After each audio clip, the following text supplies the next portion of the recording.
Good morning, everyone. This is BJ, and I'm the reluctant retiree. Got a question for you. How many of you remember back in the 50s a song called Tutti, Frutti? I bet many of you do. I think it was made around 1953, 1954.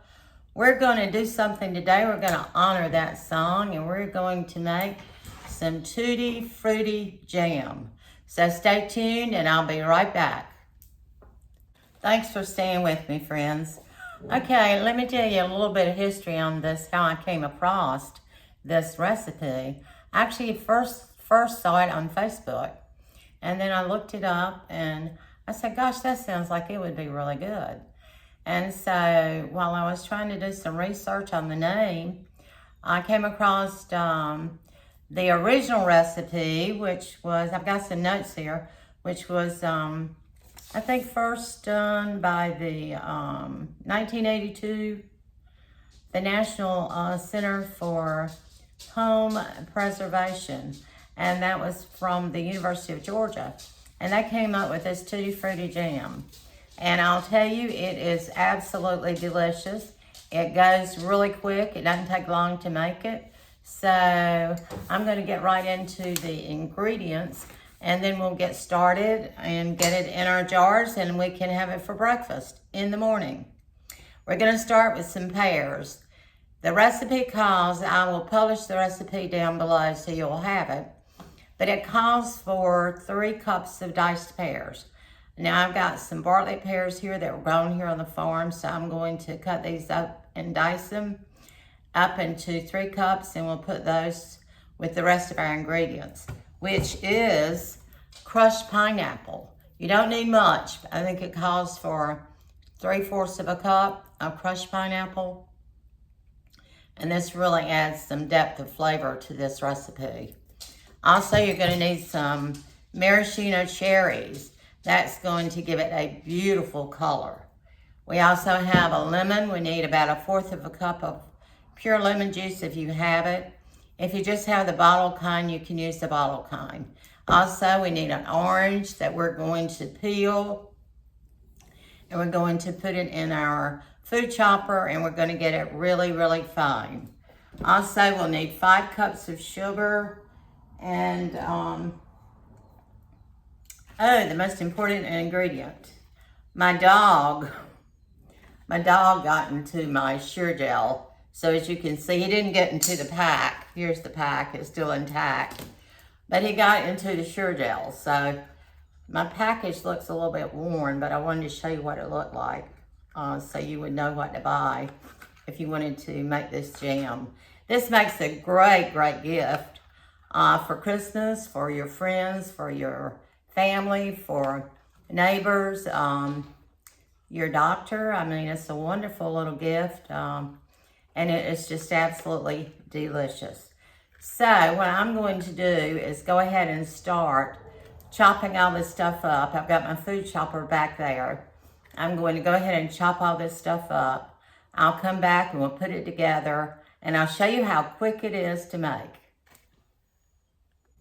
Okay, we're back. I've got everything chopped up. I'm going to try to turn you down so you can kind of see the pot here. And we're going to start putting our pears in. Now this is about 3 pounds of pears, and depending on what size your pears are. But anyway, it calls for, as I said, 3 cups.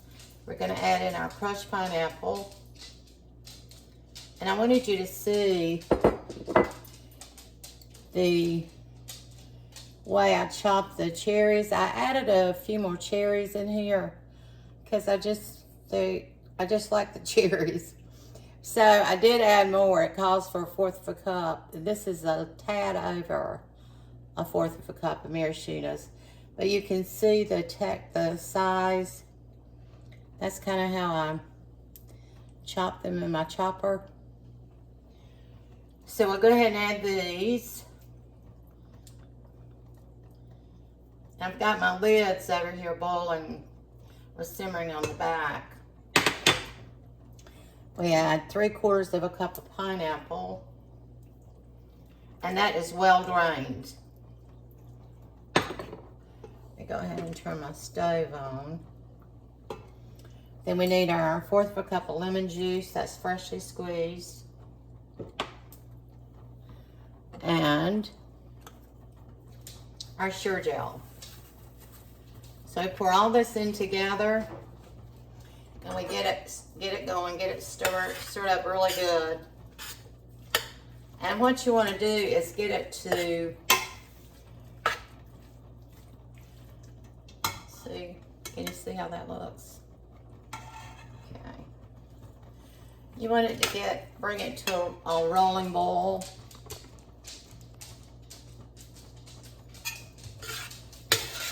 And then you add your sugar in. And what you want is a bowl that will not, you can't stir down. So that's really important when you're making jellies and jams. Make sure that it gets really hot and you can't stir that down, and that's when you start timing it, because you want it to boil for exactly 1 minute. So I'm going to grab my recipe back here.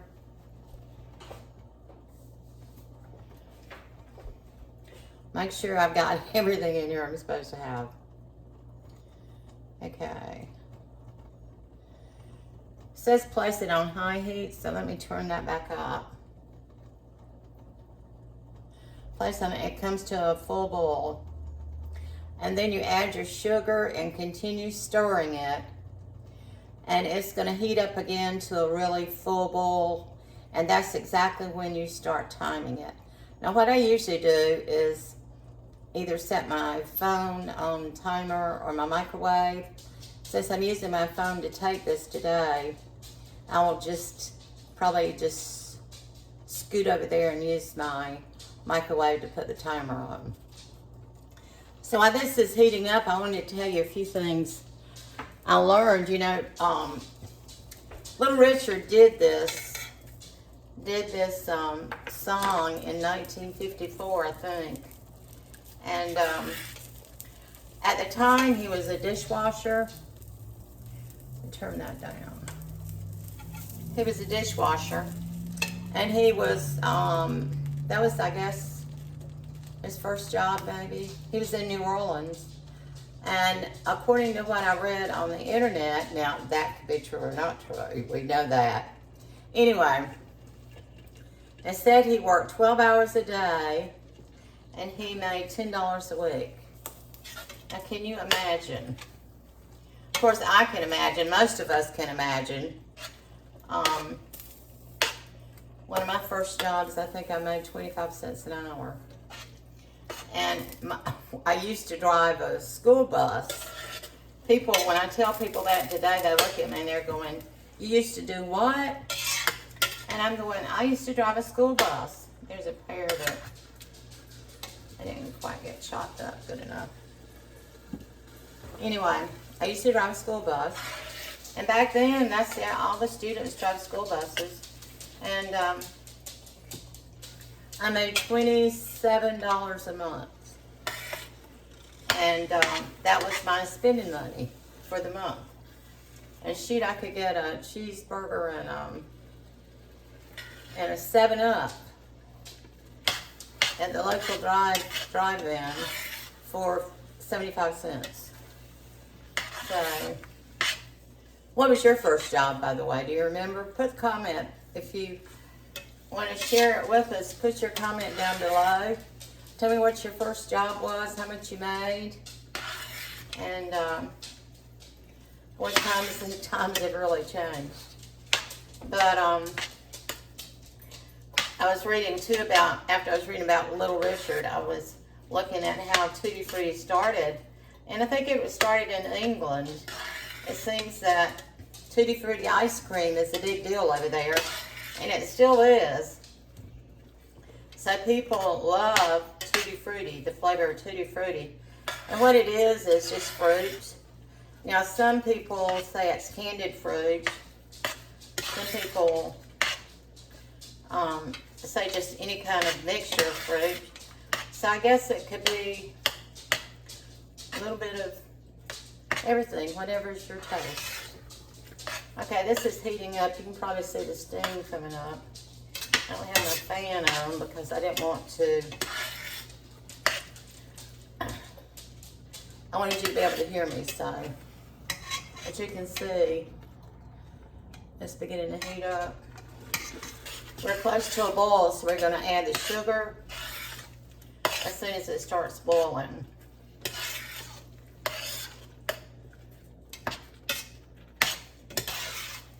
Some of you might have had Tutti Frutti ice cream.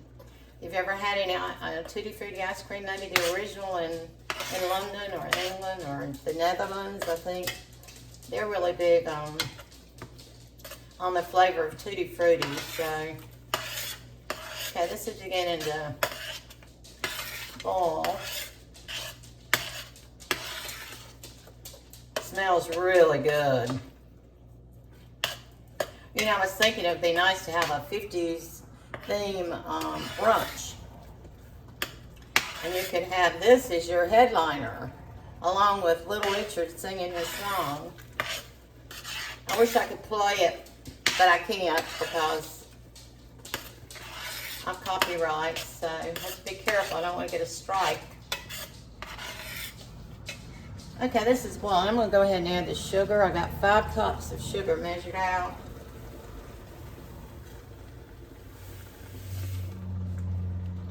Put all that in there. And I've got a secret that we're going to use here at the very end. Some of you might know about it. Any of you that have done a lot of jams or jellies probably know the secret, but this is so pretty. It smells good. I think it would probably be good on chicken. I'm not sure, but I would think poultry. It would be a good condiment. Maybe ham. Probably ham. It would be really good with ham. Okay, I'm going to try to show you this before it starts boiling. Can you see it? I don't know. A pot. It's kind of big, and I was going to tell you too, make sure if you decide to make this, use one of your heaviest pots. Now the recipe actually called for a kettle. Well, I don't have a kettle, but this is a very heavy gauge pot, so it's going to work just fine. So just don't use a thin pot because you need that heat to get really hot and you don't want it to stick on the bottom. And I'm going to put my jars in the microwave to heat them. Used to, when I was doing jellies and jams, I would sterilize them and then put hot water and let them sit with the hot water in them. But there's no need to do that anymore. I'm reading that you can actually just put them in the microwave and let them get good and hot. So that is what we're going to do.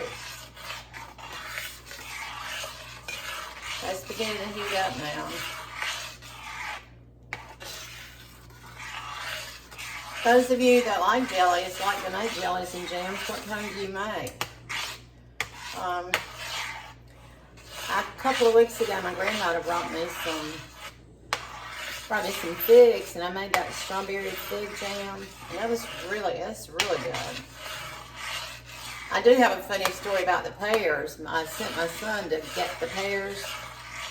He went down behind his house. That's where the tree is. And he came in and he said, well, Mom, I hope you really want these pears, because in the effort with me trying to get these pears, he said, I got stung by 9 wasps. So I felt really sorry for him, but hey, what are kids for? What can I say? I did feel sorry for him though. Okay, it's almost ready to start timing. Beginning to get a boil coming up.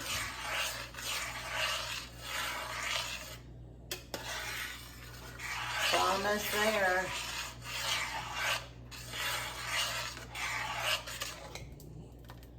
see. Can you see that?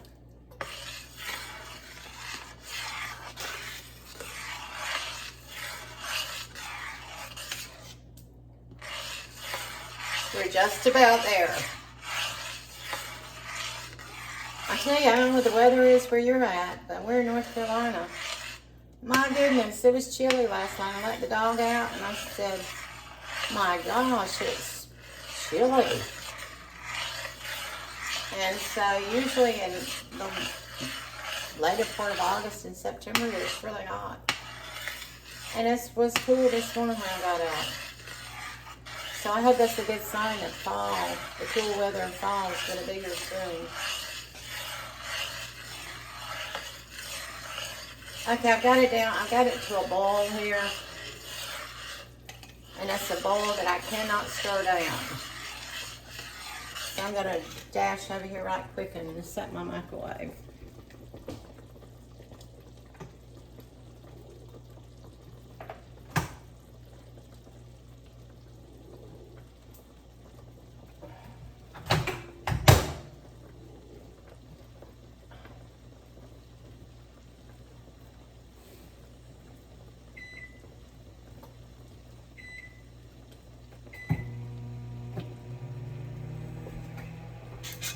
Okay, here we go. I couldn't get the microwave to do like it was supposed to do.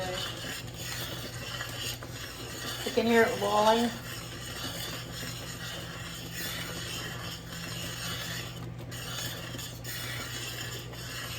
Just keep stirring it.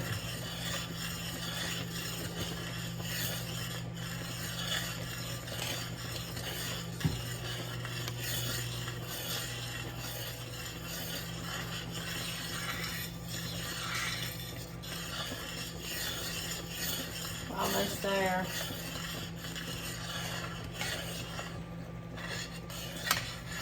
Okay, that's it. Okay, I'm going to take this off. And here, this is the secret.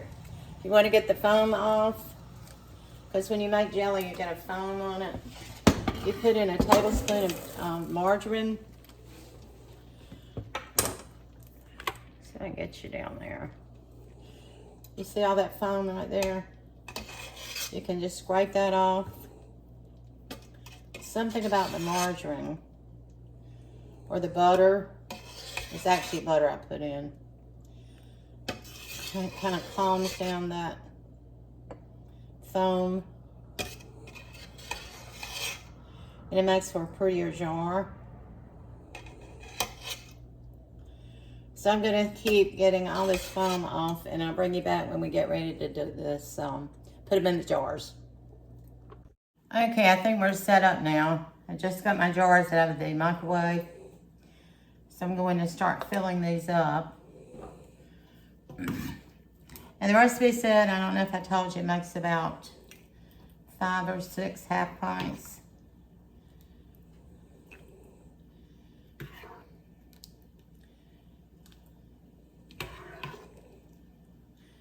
Of course, as it cools, it'll get thickened. There's the first one.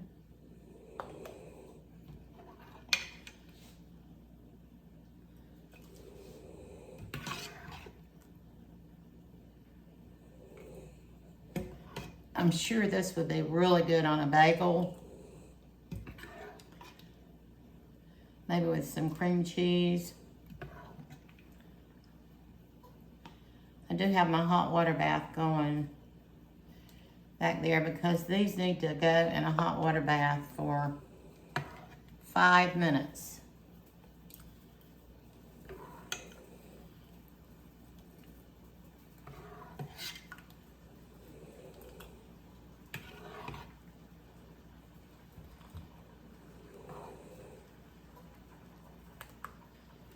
Okay, we got that one.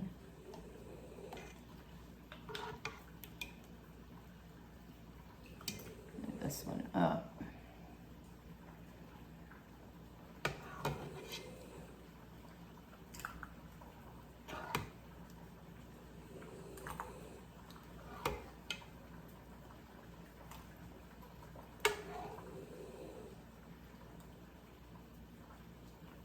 is full.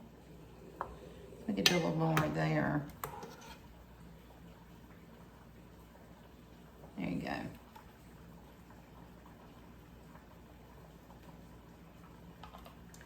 And it is warm, but isn't that pretty?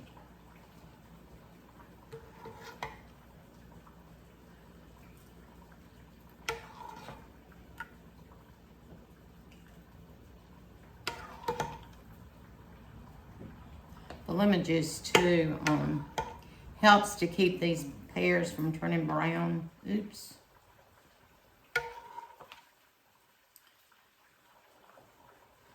There we go. Don't think we're gonna have enough for the other one, but we probably will have, might be, yeah, I think we will.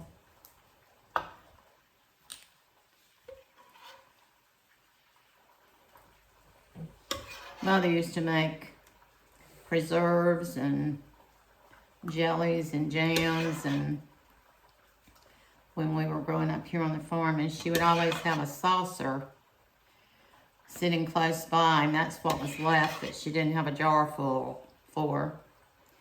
And of course, we kids, we were the first ones in there to sample the brand new jelly. That is almost perfect, you guys. Look at that. Okay, I'm going to go ahead and wipe the top of my jar off. I want to show you, to get you to where you can see. I'm going to wet this.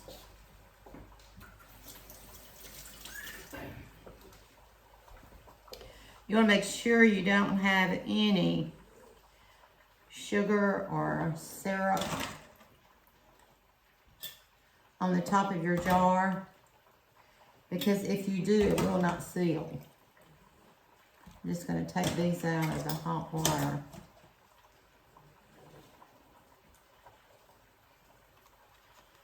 Here we go.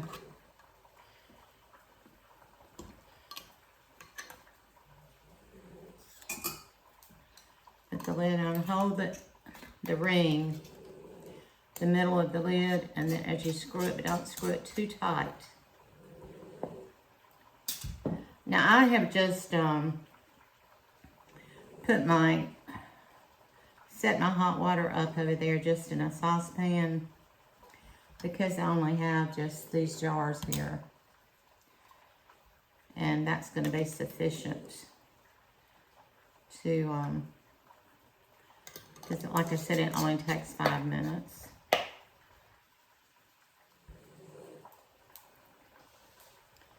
Let me get this one. And then we'll go ahead and get those in there.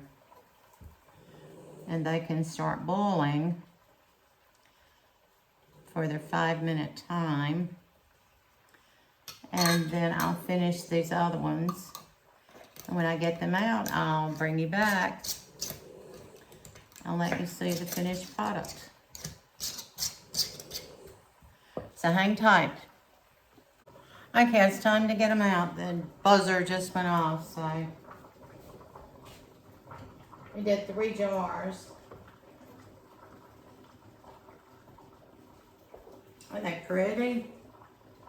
See that? Let me bring it back this way.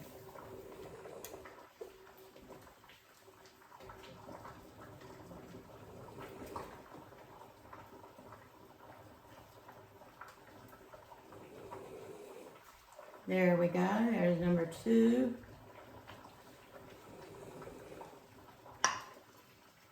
Oh, one popped. Did you hear it? That means it's sealed already.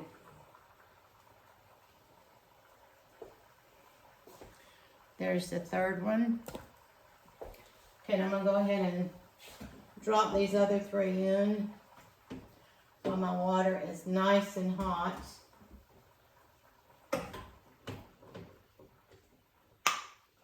There's another one. Did you hear that one?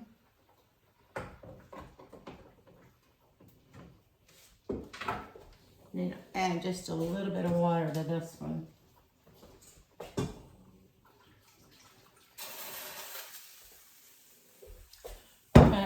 timer.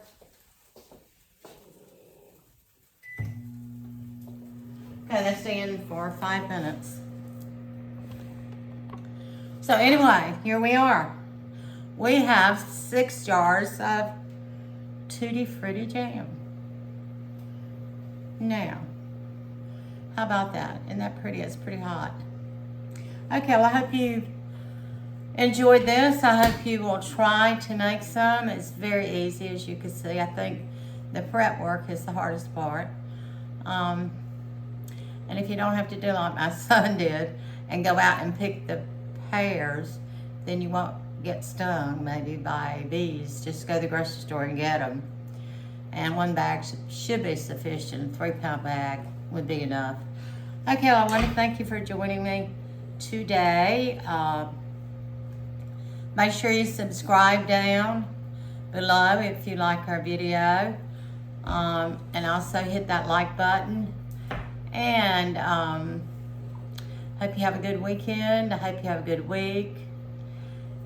And remember, our motto here on The Reluctant Retiree is do all you can for as many as you can for as long as you can. So I hope you all have a great week. Thanks for joining me, and I'll see you next week.